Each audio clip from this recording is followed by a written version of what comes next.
All right, let's let this go live for a second. I'm going to do a live walk around of my rental car that I got today while my Trackhawk is at High Horse Performance in Smyrna, Delaware.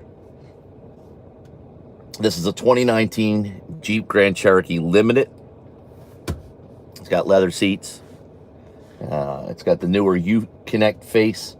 It's got pretty much a lot of the comforts that my Trackhawk has. And I'll be honest with you, driving back from Delaware, from HHP, I was actually impressed with the ride, with the quality of this thing. The sun's beaming in my face, so let me turn a little bit here real fast. Let me just turn out of the sunlight so the sun's not beating right in my... You know what? Let's go over here for a second. All right, there we go. So I don't have the sun directly in my eyes. Good. I was actually kind of impressed with this car. I've had a lot of Jeeps. I had a Limited, had an Overland, had a Laredo, had a couple of Laredos, the SRT, now the Trackhawk. And the one thing, a couple things that I missed from the Overland was power folding mirrors and that comfort, that real soft suspension ride. So without further ado, let me just show you the car real fast. Okay. All right. So in the 2019, you can see the U-Connect is a little flush. I actually don't like that because when you're driving and you reach over here to navigate on the bottom, the 2018 has like a lip that sticks out, so you can actually hold it with your finger and use it as a guide to touch it. So every time I go to touch something over here, I'm not used to it, it falls off. But irregardless, it's not a bad setup. So let's go into apps. I'm going to show you the difference here. All right. So they've got pretty much all the things. I don't know what this Activate Go Services is. Everything is pretty much set up on the first page as the Trackhawk. But then when you go over here, a couple of things that I noticed right off the bat, it's got off-road pages. I've never seen that before. We have performance pages. This one has off-road pages. You hear the air conditioning in the background. I apologize for that. A little Jeep drives by. So it shows you the vehicle dynamics, steering angle, transfer case. You can click on pitch and roll. Accessory gauges, kind of like our performance pages in the SRT and Trackhawk. Although it's kind of limited to what it does, just get primary functions. Down here, select track. It'll tell you, down here, if I decide, let's go to, let's hit mud. What does mud do? All that did was put mud on the graphic to show you that it's in mud mode now. It says traction control is off. And there you go. So I'm guessing when we go to switch it to rock, are we going to get a rock graphic now? Oh, let me switch it again. There we go, rock. All right, I don't feel anything changing. Let's go back to auto and see what happens. For whatever reason, rock is not doing anything. I'm in mud. Doesn't go in the rock. All right. Let's go into sand. Well, look at that. The graphic shows sand. For whatever reason, rock is not working. But these are all the graphics when you turn it. Let's go into snow. And of course, there's snow, and you can see it on there. So this rental is actually a pretty cool car. Most impressed with the suspension and the seats. Actually, one thing I want to wonder if this wood paneling actually peels like the SRT and Trackhawk. Well, we don't know if the Trackhawk's going to do it, but the SRT carbon fiber trim always peels. Ports. You got 2 USBs, 1 auxiliary. You've got your cigarette lighter. There is a cigarette lighter plug down there. You can see it. And there's one in the back in the cargo area. You'll also have 2 more USB ports right there, along with a converter. You can plug it right into it. This one does have the heated seats, but is missing like adaptive cruise control. Hey, how are you? I'm just looking over my rental. My Trackhawk is at HHP for some tuning and some performance modifications. So I am just walking around and checking out this vehicle.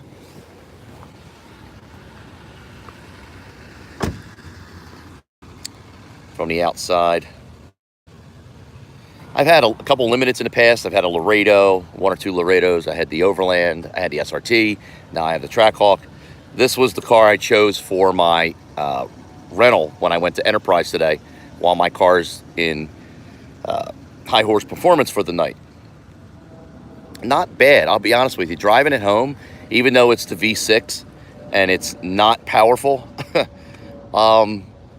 you know, it's a very comforting drive. The only thing I don't like is the Avenger symbol here, which is, it's not an Avenger symbol, obviously.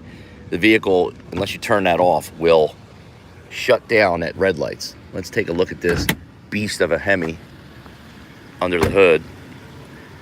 I'm jesting. It's not a Hemi. Look at that lawnmower engine. Wow. Look at all that power of the V6.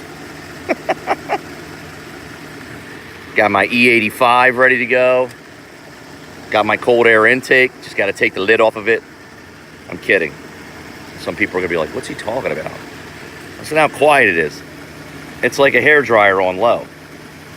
Look at that thing. But this thing is not designed for performance or speed. It's designed for getting you from point A to point B and a little bit of comfort. And I'll tell you what, the seats were very, very comfortable today driving it. This is how I basically got back from Smyrna, Delaware. What's that say? It allows me only the speedometer. Oh, you're from Saudi Arabia. Hey, this thing's got a sand mode. I just had it in sand mode. I really don't know how well it handles. But the one thing I did miss about my Overland is the soft, comfortable ride. I don't like this steering wheel at all because it's just round. This steering wheel is kind of boring. I do miss my Trackhawk steering wheel with my thumb grip and the flat bottom. I'm missing a lot of features, but you know what? For a rental, this is a really good car. So if somebody's out there and they're looking to buy a Jeep, you can't go wrong. This is a really nice vehicle for, you know, for purchase or rent. I said this is my rental for the night. The way this thing drives, honest to God, I could take this to Canada or to Florida with me. Super, super soft. And of course the quiet V6, you know, it's not making any noise because it's a V6. The gas mileage is hilarious. It's 20.1 right now. I couldn't get 20.1 miles to the gallon if I added up 3 days. I think I was like at 8. Well, I could beat it with 3 days help. But I was averaging 8.9 today on the way down to Delaware. I didn't buy the car for gas mileage. I bought it for fun. But this reminds me of how little I used to spend money on gas. It does have a sport mode or a sport on, whatever the hell this is. Maybe somebody could tell me what this does, because watch. Let me flip you around. See that? It's got sport. The only thing I can tell what it does is when I press it, it gives me a little green flag. It feels no different. It's not any more aggressive. Still sounds like a lawnmower or a hair dryer on high. It's not giving me that like extra kick.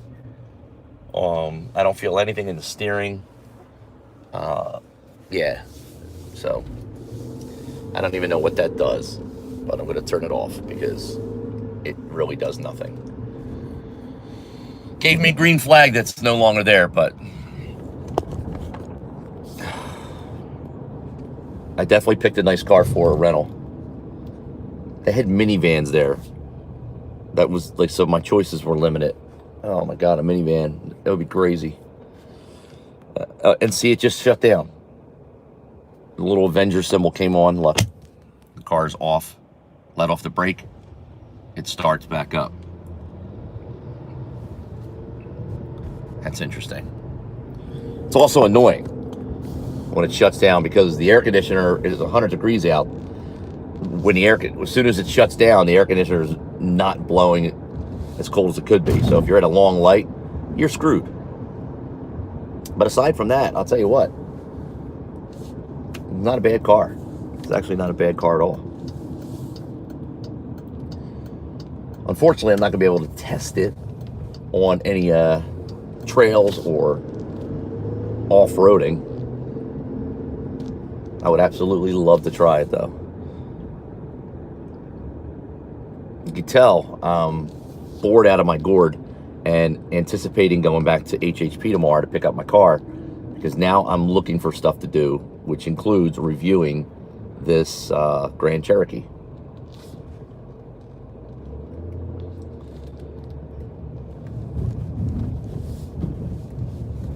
Well, let me know below if you have something similar.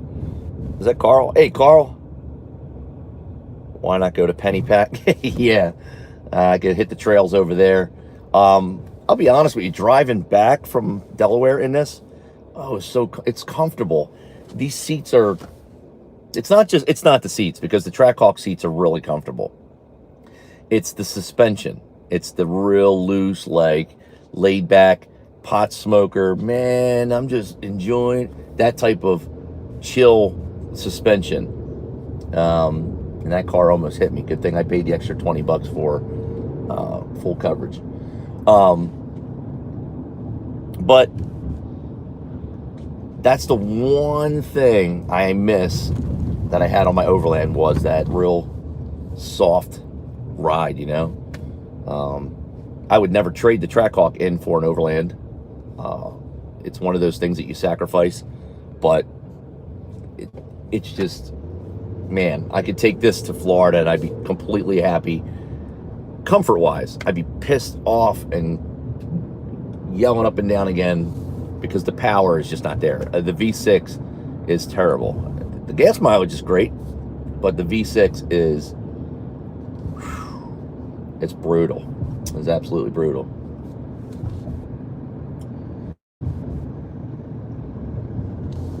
We'll see if I can get this 20.1 miles per gallon up a little higher once I get back on the road in the morning.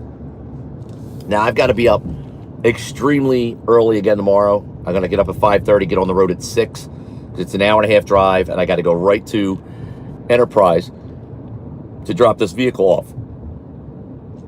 They're going to run me over to HHP, and then I should be able to catch the tail end of Josh doing the MS-109 tune. He's supposed to knock out the pump gas tune tonight because it's starting to cool down. And then we're going to, you know, first thing in the morning, he's going to knock out, a little early, he's going to knock out our MS-109 tune, and then we'll be done with it. And then I get to go test it on the street. I get to go do a couple of pulls in the industrial park and do some practice launches. I don't know if I'll be able to make it to ACO or not tomorrow night. It's a possibility. But I've got my heavy-ass Pirelli tires back on. I need my Avant-Garde, my lighter wheels, help me out a little bit here. So that's it. I'm back.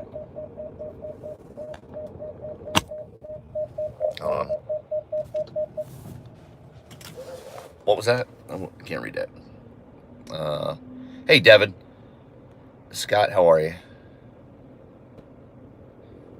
Here come 10s. Oh, yeah.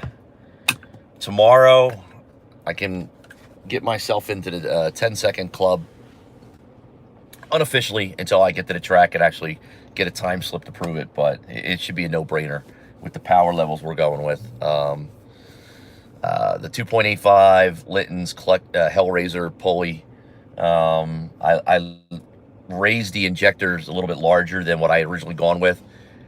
We originally were going to put the Demon injectors in there, which Josh said was fine for what we were doing. But, guys, I can't continue this. I got to make this phone call. So catch me tomorrow. I'll finish up all my videos in dyno tuning, and I will see you guys later on, okay? I got to get out of here. I'm out.